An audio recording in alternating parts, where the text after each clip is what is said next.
if you close all the banks, which is what FDR did, he suddenly literally closed all the banks, and then only certain banks were allowed to reopen, which were the ones controlled by the Fed. Well, then suddenly no one had any money. It's not hard to imagine when it's all just shut down suddenly.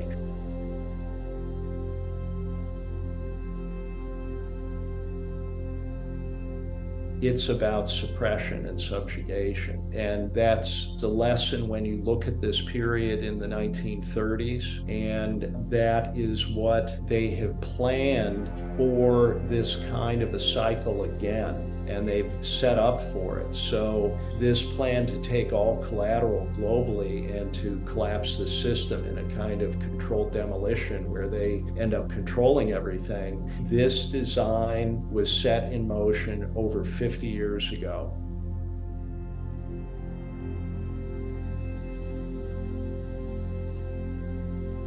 Gold is not the underlying collateral in this system. It's all securities globally. So they will be taken under the argument that, well, we have to save these systemically vital institutions so that we can restart the economy again. How could we restart the economy if they are not protected? So that will be the reason given. And it's like a game of Monopoly where all of the pieces, all of the money on the board are pulled back to the bank, and then they say, let's start a new game, and we'll start over from the basis that we have everything and you don't. So would you like to borrow something? And this is what the CBDC, the central bank digital currency, will be. It will be very difficult for people to refuse to use it because they literally won't be able to eat.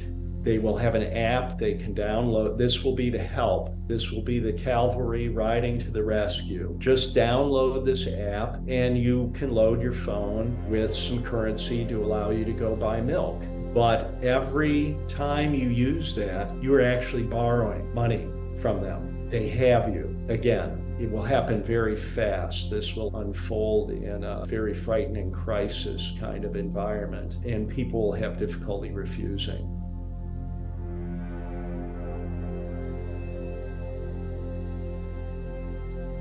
Even segregated accounts, even people or institutions that have been told that their securities are segregated, are in the same pool and entitled to only a pro rata share in the event of an insolvency of the custodian. So again, segregation is just an appearance. People are told that. It's an absolute subterfuge. And the shocking thing is that even sophisticated institutional investors do not understand this, or they don't want to know it.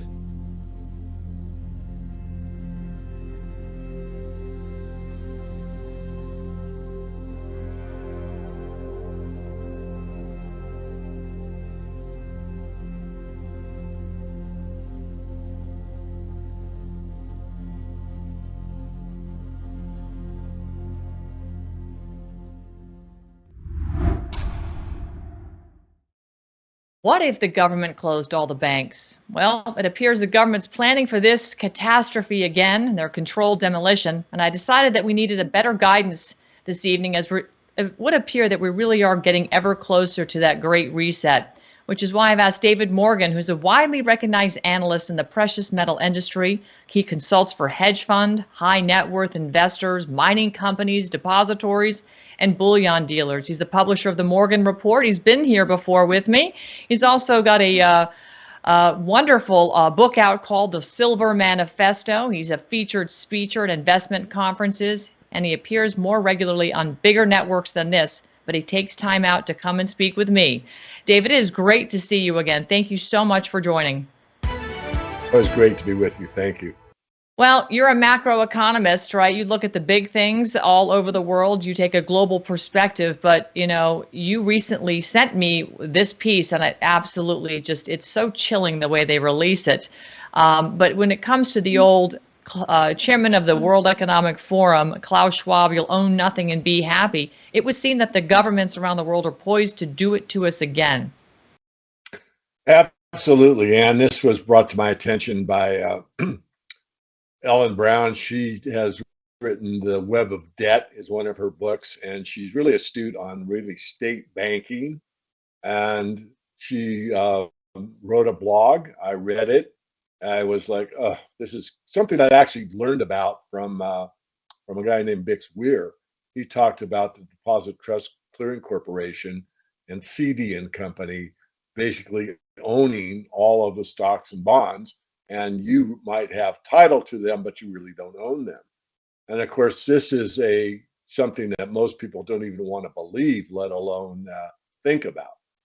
So it goes hand in hand with one of the most viral interviews I ever did, which was on the bail-ins. And under Frank Dodd, the bill was put into law that bailouts are actually illegal, and that if there's another banking crisis, that a bail-in would be what would take place. Well, we all know we've had a banking crisis again with Silicon Valley Bank, Republic Bank, Silvergate, many others, Citizens Bank, and they were all bailed out so far. So obviously, the powers that be don't even follow their own rules.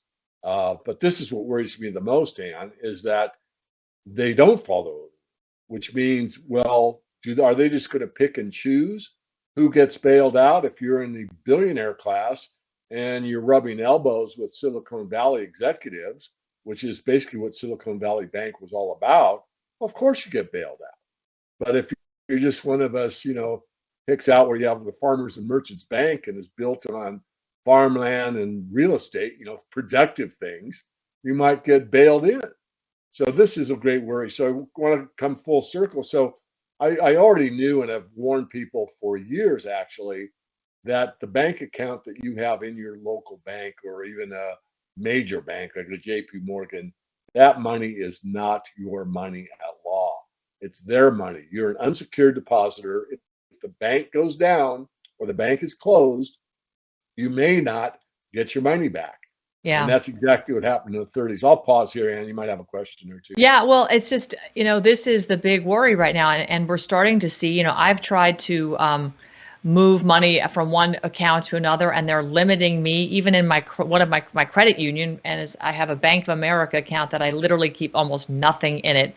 But that's just to pay bills, and I'll move money to it. But now they're limiting my ability to move from the credit union to other banks. It's pretty incredible. I mean, like your daily ability to Zelle money or what have you. So they're already doing that.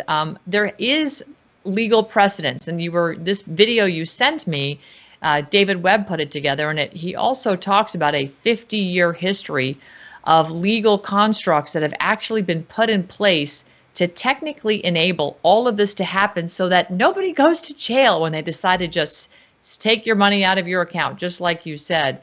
So let's talk about who really owns the assets. You just said if I put money in Bank of America, it's not my money.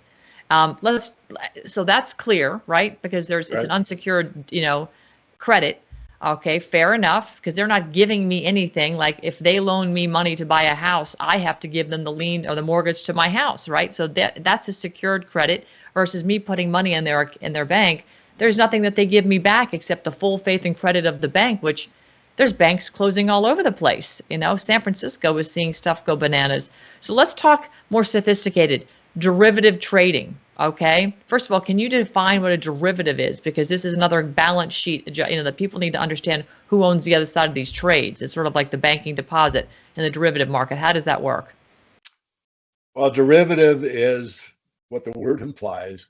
It is derived, the worth of the derivative is derived from an underlying asset. So gold is an asset. You could get a derivative of gold, like a futures contract, an options contract. You can make a swap. There's many different things that take place in the derivatives market, but it's basically derived from the underlying asset. And this, of course, is what was really outlined so well in the Big Short movie, where these derivatives go on and on and on. And just to refresh people's memory, most of your viewers have probably seen the movie, but it shows two people at the blackjack table, and then there's some people standing behind the players making a bet on what the next card will be, black or red. and there's a guy standing behind him making a bet on if it's a red card, it's going to be between 8 and a jack. And then the person behind him is betting on if it's a red card and it's between an 8 and a jack, it's going to be with the face up or the face looking the other way. I mean, just on and on and on.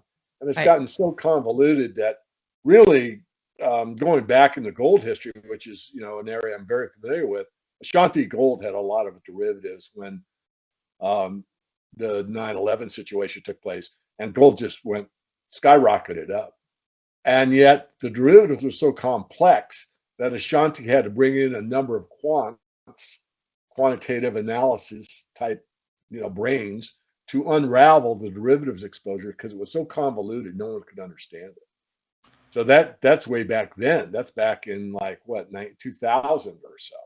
Here we are 23 years later. Can you imagine? So the problem is all the banks are interconnected. So I just want to go one more, I would say baby step. But so we know that the banks own the money that is your deposit. Right. The next step up is, well, I'm okay because I own a gold mining company. I own the share certificate. It's a segregated account. In fact, it's more than that. I actually hold this piece of paper in my hands and I'm good. No, you're not. That's the main emphasis I want. So wait. When you think you own the stock certificate, you buy 100 shares of something and you own that stock certificate, you're physically in receipt of it. You're not good? You're not good.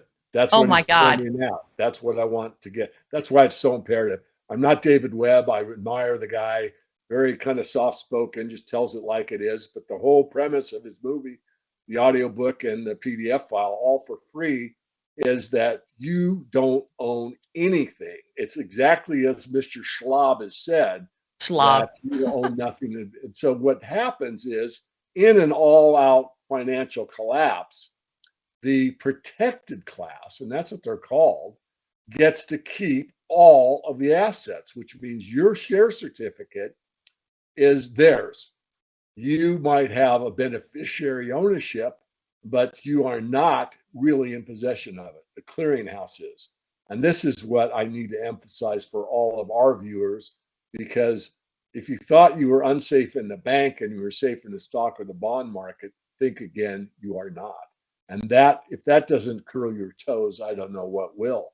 So there's very few assets he actually recommends, and that is basically like farmland, real estate of some types, and of course the precious metals. And being a metals head my whole life, say, oh, David, you're selling your own book. No, I'm trying to sell safety. I'm trying to sell something that's tangible, that works and has for 5,000 years. Is there a place for cryptocurrencies or not? Probably is. It's not my expertise. I've studied it fairly strongly, more than most, but it's more dependent on the status quo, meaning a strong internet, strong grid, and all those things. And I'm not saying those are going away, but what I am pointing out is the more complex the system, the more points of failure that exist. Whereas if you hold gold and silver coins in your hand and you walk to the farmer's market, there's a pretty good chance you're going to be able to do business. Yeah.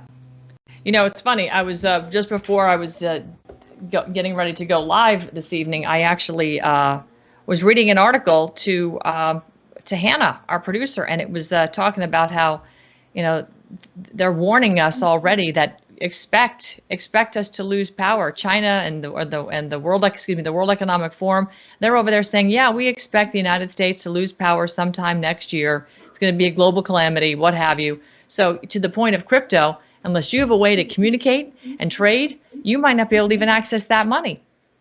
That's scary. Yeah, it is. And, I'm affiliated with an asset-backed cryptocurrency. I won't even name it. But, I look at it as a tool, because if you have some metal on your phone and you can transact with it, well, good. But you'd be a fool to put the lion's share of your metal on.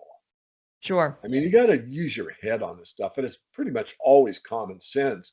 But I just, such a wake-up call to get, re-educated on this Deposit Trust Corporation, the CD and company, and knowing that if the whole system fails, that only the privileged class has ownership and starts over. I mean, the analogy David Webb uses in the trailer and in the feature film is that it's like a monopoly game, and everybody's got their houses and their property and their utilities and all these things you could think of as a bank account, stock account, bond account.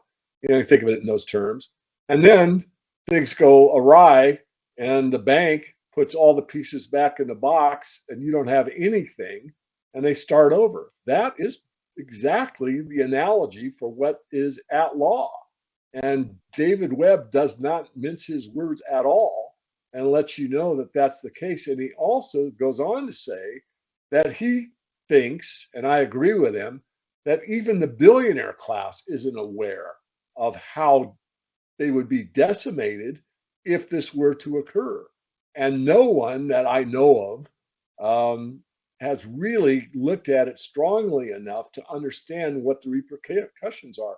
It's as if you're playing, I don't know a good analogy, I'll just make one up, but it's like going through the dark roller coaster and not knowing when it comes out the other side, or even if it does come out the other side, because no one's really looked far enough down the tunnel to see what the light at the end of the tunnel is. And when finally someone actually says, oh, the emperor has no clothes, you, Mr. Billionaire class, have lost everything. I mean, let me put it in very simple terms. If you are the sole owner of a private company or even a corporation, let's say it's Corporation XYZ, and you own all the stock, you own the whole thing. And under this scenario, you'd lose the whole thing, even though you owned it, started it, founded it, it's a third generation company or whatever. Under this law that's already on the books, it would go to a protected class bank to be able to restart the system. That's their excuse. Somebody has to restart the system when it collapses. And this, I think, is what's behind that Schwab statement, you'll own nothing and be happy. I don't think there'll be too many billionaires that are going to be happy if they lose, their positions in this, what I call the big lie. I mean, the lie that you can create something out of nothing. You can't. You got to build it. But the monetary system, you can create something out of nothing. You can create fiat paper with computer entry. Sure. Well, I mean, as you said, they don't even follow their own laws. We're witnessing it in Congress, in state government, federal government, corporate government. It doesn't matter. They seem to rules for thee and not for me sort of an attitude. And you had talked about the DTCC. If it goes bankrupt, what does it tell us in the Uniform Commercial Code that has already been tested by precedent, validated by court rulings about how they're going to handle it? Is it legitimately there's nowhere for you and me to turn? Even what if you own your own house? What if you don't have a mortgage? That's gone too? I mean, help. Yeah, I'm not clear on that. I'm clear on this much of it. If you have a mortgage on it and you have a lender, then you could probably kiss it goodbye. If you have clear title and you're still paying your property taxes, I'm pretty certain that you get to keep it. But still, you're under the. They stole the gold in 34. They just went, and took your gold. They confiscated it, and then we went. Nixon took us completely off thanks to Kissinger in 71. So, are they going to come door to door and confiscate gold if you have it, or are they going to go to the depositories and take the gold out of the depository? I mean, how bad do you think this could really be? Do we need to be crafty, burying it in a tree or whatever? Possibly. I doubt it, because as David points out in his book, the system was run in the 30s on a gold standard, basically. Right. And so they, paid you or nationalized the gold. Most people say confiscation, and then they revalued it. And then, as he said, they hoarded it. So they got all mad at the U.S. citizenry for hoarding their gold. But then when they confiscated as much as they could, they hoarded it. So they didn't allow that gold to back, loans or credit to get the system up and running again. So I don't think we have to worry about that too much this time, because we're not on an asset-backed system, with gold being primarily the asset. We are on the assets of securities, what's known as corporations. That's what's in the stock market. The S&P 500, for an example. That's what runs the economy now. So could we be going to a gold-backed, currency if we scuttle the ship, so to speak, take all the pieces off the monopoly board and start over again? Could it be gold-backed potentially? Certainly it could be. I believe at some point it probably will be tied to gold. But I also believe, similarly to Jim Sinclair, that the first iteration will be a non-backed digital currency because, as David points out in his film, people are going to have nothing. They want to eat. All you have to do is download this app from the federal government that's called a digital currency, and you need that. And now, as he states, you will be at their beck and call because now they have extended you credit, which means that you owe them something. You owe them your labor, any property you might have left, who knows. But so many people will do it because without getting a digital currency, they're not able to eat. And this is very, very frightening, of course. Will gold enter the picture? Again, probably later on. It depends. If the system fails, then they're going to almost have to implement gold. The problem is it may not fail. There may be enough desperate people that just come on board, and there's a subset of, let's say, asset-backed digital currencies that are moving gold and silver off of their phones into the farmers market, or the physical economy moving physical metal in and out of the farmers market. It's that type of thing. But yet, once you're on board the central bank digital currency, in my view, you're basically taking the mark. You're basically in what I call the B system. And a lot of people won't even see it that way. They'll just see it. I need to eat. I've got 3 kids. They're all hungry. Oh, wonderful. The government's got a solution. All I have to do is take on this app. And, oh, you mean if I do it within the next 30 days, I get an extra 500 units? They may not even call it the dollar. I don't know. But it's very, very frightening if you see the bigger picture. And of course, to mitigate that is nearly impossible because you have to go back to what Jefferson taught us way back when, and that is if you really want true freedom, you have to have pretty much an agrarian culture. Because if you could grow your own food, have your own animal husbandry, and be able to have a skill like a blacksmith, now you're truly free. That's right. In order to be free, you have to have those components. So if you're dependent on somebody for your food, dependent for your meat, dependent for, let's say, a trade of labor that you can barter with, if you don't have any of those things, then you're dependent on the third party, the counterparty risk. And Big Brother's got you. And Big Brother's got you. David Morgan, we're out of time. Thank you so much. I want to bring you back on again, hopefully in the next couple of weeks, if you can squeeze me in your busy schedule between all your big major network hits. And if not, I hope you have a Merry Christmas. So, folks, we will see you again tomorrow evening. Thank you so much for tuning in, as always. God bless and good night.